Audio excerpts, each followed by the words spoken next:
World of Warcraft, the burning of Teldrassil, and why the Horde could not have done it. If this is your first time here, be sure to go ahead and click on the subscribe button so you don't miss anything. Now, in the past, we've discussed Varimathrius and his ramblings to the Horde and to the Alliance, but today we're going to take a little bit deeper look. To the Horde, Varimathrius said, "So she found me at last, and sent her underlings to finish the job. Tell me, when she seized your throne of hide and bone, was your allegiance forced? No, I'd wager you surrendered willingly, or were convinced you did. It matters not. You are blind to the darkness in your midst." Now, Voljin handed over the mantle of Warchief to Sylvanas because he said a Loa spoke to him and told him to do so.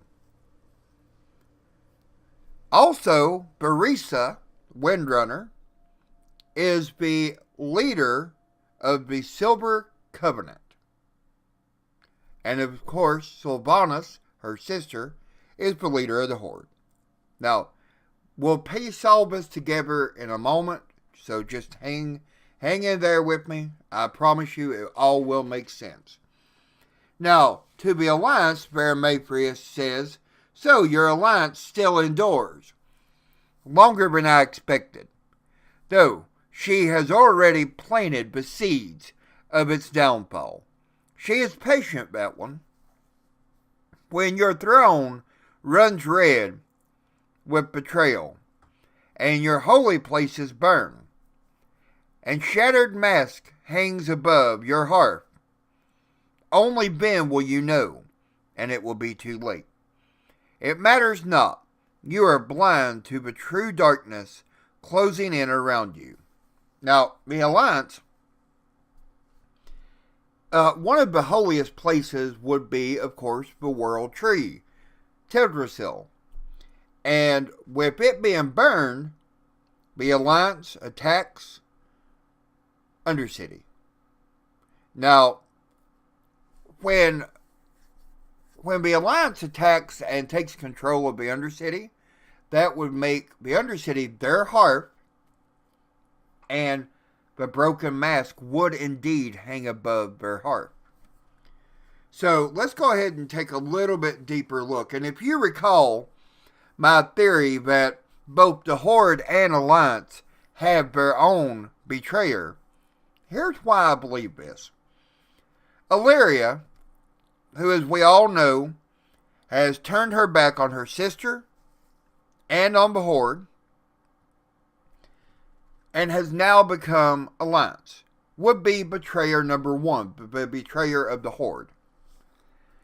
Veressa, who hates Sylvanas, hates the Horde, and is the leader of the Silver Covenant, decides to betray the Alliance and work with Warcraft to burn Teldrassil and frame the Horde.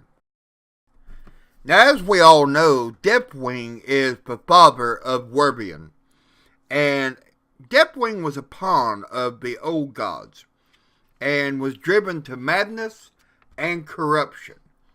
Now, Warcraft is also driven. He's driven to defeat the Legion. But why? By defeating the Legion, he makes the path clear for the return of the old gods. Now, the old gods can speak to someone just as easily as a Loa could.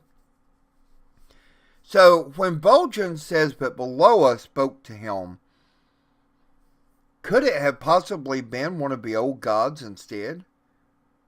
After all, the old gods speak to Azeroth herself, and is speaking to Azeroth. That's not a Loa; it's an old god. So it's very plausible that it could be an old god speaking with Voljin. Now, Veressa is working as a pawn of the old gods, And she's consumed with hate. She hates the Horde. She hates her sister for being part of the Horde and leader of the Horde at that. And she conspires with Warchief to burn Teldrassil. Now, we've already established that Teldrassil would take a lot of firepower to burn. But what better firepower than a dragon who is massive and has all the fire that they can handle. So, by doing this, she sets up the Horde and forces the Alliance to attack and kill, or at least attempt to kill, the Horde Warchief Sylvanas. And this was Veresa's goal all along, or at least one of them. Now, again, as we've already established, Illyria betrays the Horde and turns to the Alliance. Now, if my theory is correct, this would make perfect sense as to why Veressa was the one in the pictures that we've shown here in this video, and why Sylvanas did not kill her. Because after all, Horde, Alliance, good, bad, whatever, they are still sisters. And if you have a sister or a brother, you know that even though at times you feel like killing them, you just don't. or at least we hope you don't. So, it is something that is very plausible. Now, tell me your thoughts. Who do you think burned the tree? Because it could not have possibly been the Horde.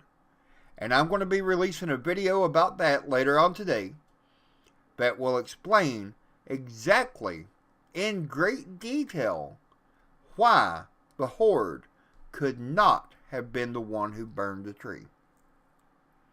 So, who do you think done it? Why do you think it was done? Do you believe that it was just a coincidence that the tree got burned? Or was it a way of framing the Horde, causing the Alliance and the Horde to go into war, and therefore giving the third party, in my opinion, Warchief, what they wanted all along? So, that's going to wrap it up for this video.